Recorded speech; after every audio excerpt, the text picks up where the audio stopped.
welcome to Be Love TV. This is Pastor Willie, and I'm excited to welcome you and invite you into this space of inspiration, this space of information, as we push through this time that is challenging, this time that is causing new forms of perilous uncertainty for us and anxiety that many of us may not be used to plaguing us as often as it is during this time. And so I want to again welcome you to Be Love TV. Here we believe that we can embody love and unleash life. And I'm excited today about our guest, our conversation partner today, Tanoa Bettis, who is a licensed family therapist. And I'm told that she is the truth at what she does. She's at the top of her game, and she's really keeping all of us well and whole, even during this crisis. So welcome to Be Love. Thank you. It's good to be here. Thank you for having me. Good. So I love to ask people this question as we get started. What makes you come alive?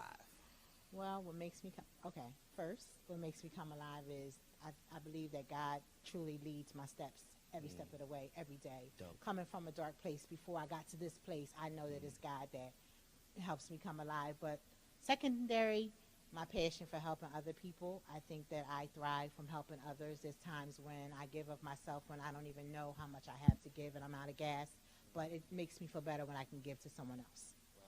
So before our lives were turned in and turned upside down, what did a typical day in your life look like? Well, I work full-time for a children's hospital system, and then I run my own practice, Caring Connections Counseling. So I have office hours and I do private practice. I also am a state subcontractor, so I see children in the home through the state of New Jersey, and I also work as a subcontractor for another telehealth company out of New York.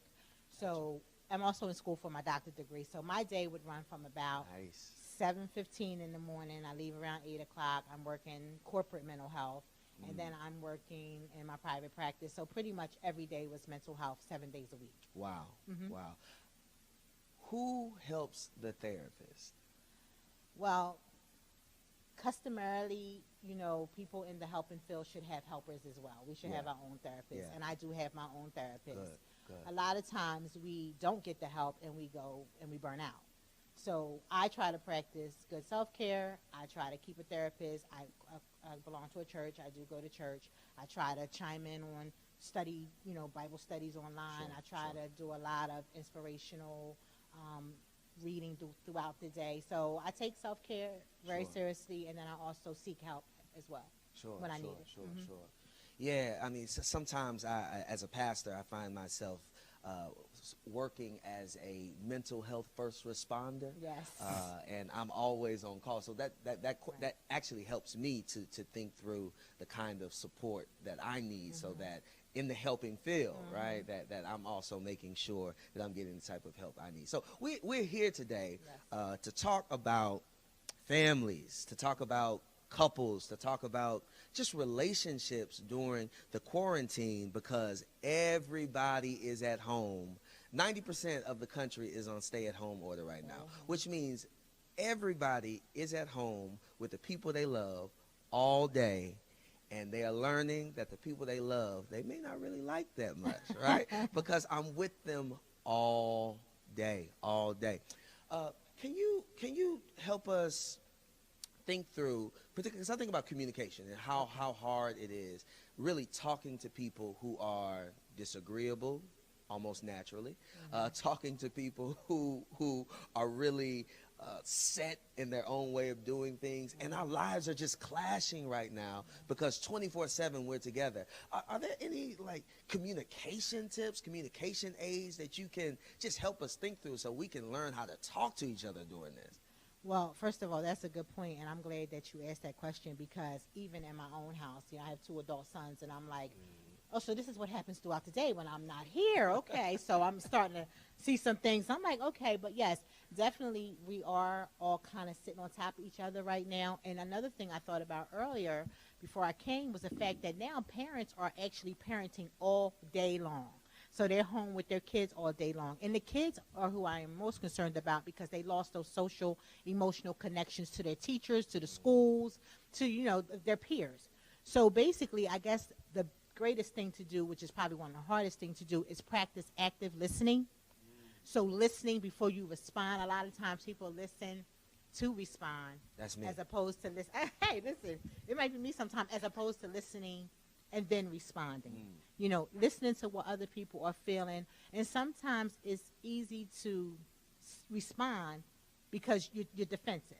So at this time, people with the extra stressors, the financial stressors, relationship stressors, you know, people now are being caused to use technology that may not have relied so much on technology. Right. So there's a lot of stressors in the home. So I think that kind of taking that time to kind of debrief in the morning, maybe even writing out schedules. Okay, so on this day, we're going to do movie time at this time after the schoolwork is done, or we're going to do some yard work. Just kind of being a little bit more structured. And there's a lot of online tools that people can Google to look at schedules and how you can keep each other, you know, busy. A lot of journal writing is done, a lot of conversation prompts that people can use, and maybe even, I had saw something online I thought was cool where families sit down and you pick teams and see how much you really know about each other. Oh, like, wow. you know, playing games, kind of getting reconnected. Sure. But I mean, of course, that's in a fantasy world because all families are not doing this. People are really dealing with real life stressors. Sure. Abuse is at an all-time high, verbal, emotional, psychological abuse right now.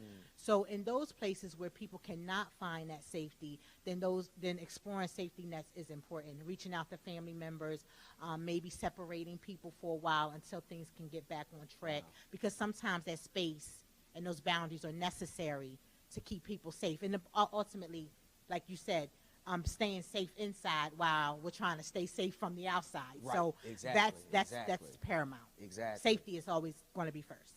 Yeah, yeah. And we may come back to that in a moment, but I'm thinking also about how we learn how to disagree. I sometimes, and I don't do it well, but sometimes I try to practice mirroring.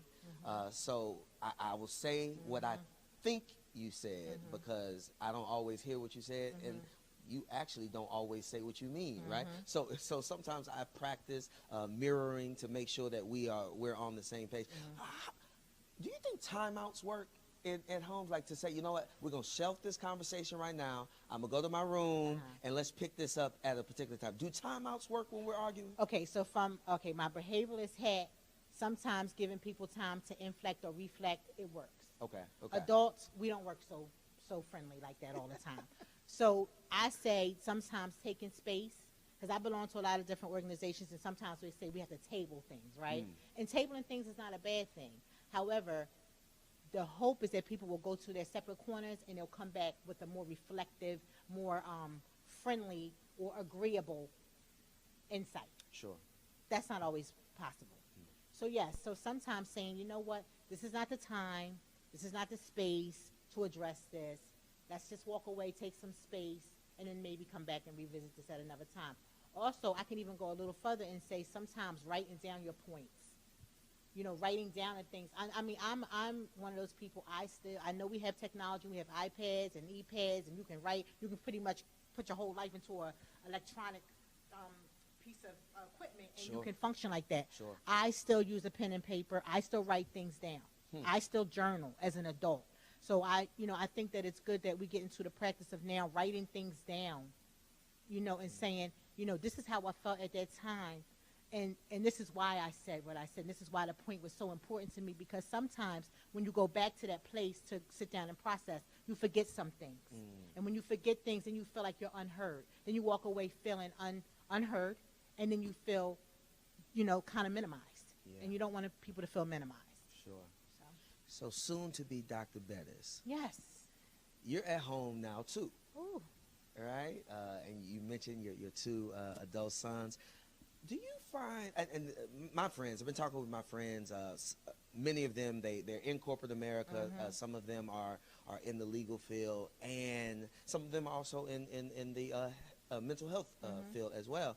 And it seems like we're working longer and more now that we're at home than we did when we were in the office. How is that affecting us and our relationships at home? And what can we do to avoid that unintentional burnout?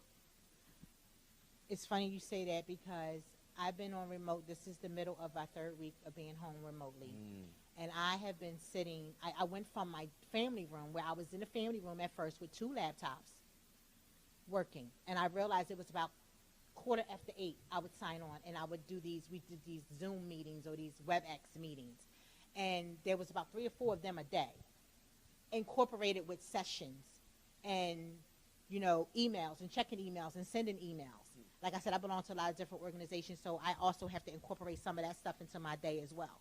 Some of us are managing 3 or 4 email accounts while working in corporate mental health and corporate jobs, and then doing side jobs as well. So we are all remote now. So basically working 12, 13-hour days, not eating properly, getting irritated with things that need to be done around the house. You know, a lot of people are trying to figure out how they're going to make ends meet during this time. A lot of people are trying to figure out, how do I homeschool my children for 3-4 hours a day? So there's a lot more responsibility that we have now than we had prior to this COVID-19 experience, pandemic, you know, this is what we're calling it. So how we avoid burnout? Like I said, I'm one of those people who I go right back to the pencil and paper. I designed a schedule. I literally had to cut myself back and say, you know what, I'm going to spend an hour on this. And after that, I'm going to take a break for me. I'm going to take a walk around the neighborhood. Self-care is intricate at this time. Because if you do not practice proper self-care, you don't have to worry about just getting sick from COVID-19. You're going to have other disorders that are going to come about. Stress causes physical ailments. So we have to structure ourselves. We have to structure in routine, something that we've gotten away from before this all happened. We got away from structure. We got away from routine. We got away from writing things down. We got away from taking breaks for us. So when I think about it, the way I thought about it today was, when we get a little bit of normalcy back, what are we going to, we're going to be looking all types of crazy, because we don't have nothing. We're all running. Now we went from running outside running rapid to in the house running rapid. Right. So for adults, I kind of just push practicing proper self-care. You know, if you're going to we have to work from home, because that's how we get paid. We can't mess with the coin, but at the same time, we have to structure that work from home schedule. And if you need to reach out, this is the perfect time to call your insurance company and say, I need to talk to somebody. I'm getting overstressed, and they will set you up virtually with a therapist. So there's a lot of resources out there to do that. But I challenge people to go back to structure, writing things down, appropriate bedtimes, appropriate diets, cooking for 2 days so that you have those meals planned, and putting those kids on schedules as well. Sure. Now, can you talk to us about the value of, surely there's value in individual therapy, individual seeking of counseling. What's some of the value of family therapy, of group therapy, where we all just go in every now and then and just have some talks with each other, with a neutral party? Family therapy is very beneficial. Group therapy is beneficial. Group therapy, if you look at the evidence, it says group therapy is the most proven effective treatment for many different things that we experience in life, right? The only thing about family therapy is that sometimes people need to be individually in a good space before they join into family therapy, because it can go opposite. Sure. Because sometimes people are not in that space to hear and process these things. And sometimes therapy, if misused, or if you're not ready, you can do more harm. Got it. So family therapy, where it can be very beneficial, I think that it's important for families to identify or help support people that need that individualized experience, and then when they're ready, they can process into the family therapy experience, because it can be beneficial. But if a person is in therapy and they're not ready, it can have an adverse effect, and it can be more traumatic than not processing at all. Wow. Speaking of trauma, you were getting at it earlier in our conversation, but as we're practicing social distancing, there are many people who are being triggered by household trauma, who are being triggered by the memory or even the present abusiveness, whether it is verbal, whether it's emotional, or whether it's physical. And right now, some people no question about it, are stuck at home with their abusers. Stuck at home with their abuser. So speaking of trauma, I think that as a clinician, I started feeling the residuals of trauma when they told us that we needed to stock up on necessities and that we could not be, we didn't know what to expect. People were dying, not necessarily near us. This just started in this area, but all over the country. The news itself is a traumatic experience. Anxiety is at an all-time high. So many people leave their homes to get away from their trauma that they deal with every single day. Sure. The trigger is in their home. They're living with the trigger. They're married to the trigger. Yeah. Their child could be a trigger for them, or they could be a trigger for their child. So many ruptures have occurred in the last 3 weeks since this all started. So again, I go back to am I safe? Psychological, mental, emotional, social safety. These are prominent.